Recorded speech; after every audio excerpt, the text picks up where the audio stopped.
Radio Rahim here with Viddal in London. Another chapter in this fascinating story that started in Manchester some 4 years ago. With you in the corner, your best friend KSI put on a hell of a show. At that time, he was an amateur. It's been 4 years since that first fight. We saw him win at the Staples Center with me in the center of the ring against Logan Paul.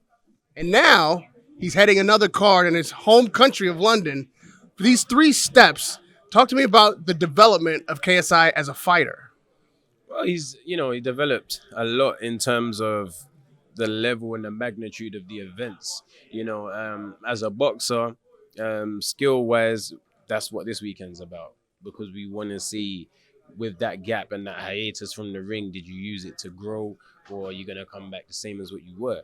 And we understand that with someone like Jake Paul, who's out there, and that's the fight he's saying he wants to make, Jake saying he wants to make, there's a level that has to be matched. So it's important that he comes out and shows people why that fight is the biggest fight in YouTube boxing history and why it will be competitive. You said competitive. How does the fight go and why? You talking about JJ and Jake? Yeah. Well, I have to say JJ wins. The reason why I have to say JJ wins is because people are calling on a favorite because they've seen his improvements. He's been in the light for us to see. We don't know what the guy is like in the dark. Ask me after Saturday when I've seen the updated version, and then I can make another decision. But by default, I back my boy. So I'm gonna say JJ because I have faith that those improvements are what we need to see in order for him to fight Jake Paul. What do you make of Jake Paul's evolution as a fighter? I think he's a very good YouTube fighter from YouTube. But when it comes to the traditional rankings of boxing or anything like that, we can't judge him because he hasn't fought anyone yet. He says he's going to be a world champion in 5 years. Yeah, I say a lot of things. I've said many things, but whether they happen or not is very separate. So you can say what you want. Do you believe he needs to fight a career boxer to legitimize himself as a boxer? I think he believes that. I'm not worried about it. Like, I don't care enough if he's looked at as a legitimate boxer or not. So if he does fight a legitimate boxer, it's like, cool. If you don't, cool. I know he's making peace. He's making a lot of peace. He's got a lot of attention. And what he wants to get out of the game, he's getting it out of the game right now. And I think he wants to be looked at as a fighter. So he probably will fight a boxer next. But yeah, that should be good for him. Well, you're a boxer, an undefeated professional fighter, and in the YouTube world. No, this is not about me. This is not about me. I don't. People need to not put value on so much of what you can see on paper, because the paper and real life is different. Do you know what I mean? There's people. When Lomachenko was 2-0, he was a world champion, right? Or 2-1, he was a world champion. There's many guys 2-1 that are journeymen, but they got the same numbers on paper. So you don't go around comparing Loma to the other guy that's 2-1, do you? You look at Loma for who he is. So you got to look at things for what they are, the fighters for who they are, and make decisions based on that rather than numbers. Because I feel a lot of people put me and Jake Paul in the conversation because of numbers and because we have a following. But I feel like they really start to dismiss the boxing. They're not watching the boxing when they make that decision. What exactly are they missing about the boxing? You have to watch it. I can't put it into words. You have to watch it. You just have to watch it. You got to be honest with yourself and watch it at home with no influence and make your decision. But if you watch properly, you'll see something very clear. The difference, you mean? Yeah, the difference. There's a big difference. There's a big difference. I can say that. That's a fact. And I think anyone that can see there's a difference. But I understand it's good chit chat and stuff. There's an old saying, if it's not broke, don't fix it. You just spit some wisdom that only a real fighter or somebody in this game would know off the top of their head. These are the kind of things that help a young fighter, a novice, succeed. Your mate's in the ring on Saturday night, but you're not in the corner. No. Why not? Because I need to focus on myself. The boxing's not a joke. Boxing is not a joke. We see what it does to people mentally. We see what it does to people physically. And it would be very audacious of me to think I could coach full time to this level and box myself to the level that I know I can reach. You can't commit to 2. I rode that train as far as it can go. I'm grateful for what platform is giving me. But if I want to finish what I started at 6 years old, I have to pick. And I know it was an easy decision which one to make.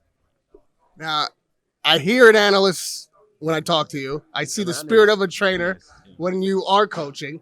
Sitting ringside, not able to talk to KSI. If he's in trouble, not able to change the trajectory of the fight if you see a way that it could go better. Will that be difficult for you? Yeah, that's a family member. It's a family member. So if you're watching my cousin, if I'm watching Leon, if I'm watching any person that I have feelings for a fight and I can't help, I'm going to feel something and I'm going to be wanting to get involved in trying to help. But you have to accept and have faith in the person and it's not for you to worry about. You got to have faith in them and you're not going to be in that position where you feel like they need your help. You know they got this, and that's how I feel about JJ. So I'm excited to just be a spectator this time and not have no pressure on my shoulders about why he's not doing this or why he is doing this now and he wasn't doing this before. I'm not worried about that. I just want my guy to succeed. I want him to have a great show. I want him to build that fight with Jake Paul. I don't like when people talk about me and Jake Paul because it takes away from them. That is bigger than me and Jake. Like, me and Jake's cool and everyone just wants to see it, but that is the biggest. It don't get bigger than that. KSI versus Jake Paul is the biggest. So when my name gets in, I'm like, stop stamping on my brother's path. That's his path. And he's going to do what he needs to do on that path, and I'm going to do what I need to do on mine. A friend of yours, a countryman, like you say, sometimes it's hard to watch and not being able to influence when you want someone to be successful. Anthony Joshua last Saturday night. We're going to do it next. In Saudi. I'm assuming you watched the fight. What were your thoughts during the fight? During the fight, I was watching someone who knew the game plan. He knew what he had to do. He knew what he didn't do the first time. He knew what he had to do the second time. I also watched someone who used their energy in the 9th round and needed more time than Usyk allowed for him to regain that, which is why he won the last 3 rounds clearly. And I saw someone who really exhausts what they do have. Usyk has that pedigree, he has that amateur background, he has that natural, boxer fluidity and all these things. AJ doesn't have that. But what he does have, he really uses it. And he's 2-time heavyweight champion of the world, and he's only lost to the pinnacle of opponent. And I don't think people give him enough respect for that. How do you see him coming back? I mean, 2 defeats in a row for anybody, but especially a heavyweight at Joshua's level of notoriety and the kind of fame. Everybody's slagging him off after the first, certainly after the second.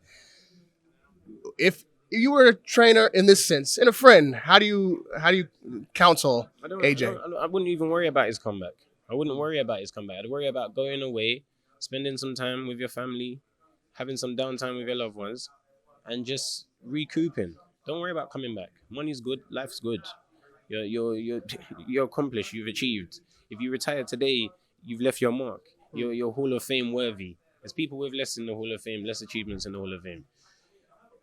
AJ he's set. So don't rush the return. Just chill out, man. Take some time. Get your head straight and then think: do I want the game? Do I want the game to make me feel like this? Is it worth the game doing this to me? And when you know that, make a decision whether you come back. Well, one guy who's taken that advice, Tyson Fury, has been chilling, kicking back, but everyone is talking about Usyk Fury, maybe even in Saudi again. How do you see that fight going? I think Fury wins, but I don't think the fight's going to happen. Why not? Yeah. Just because I think Fury already believes he's the GOAT. This fight ain't going to solidify him anymore as the GOAT. He's already the GOAT in his head. So, yeah. I'm going with Fury. I'm cutting that. Radio Rahim with Viddal.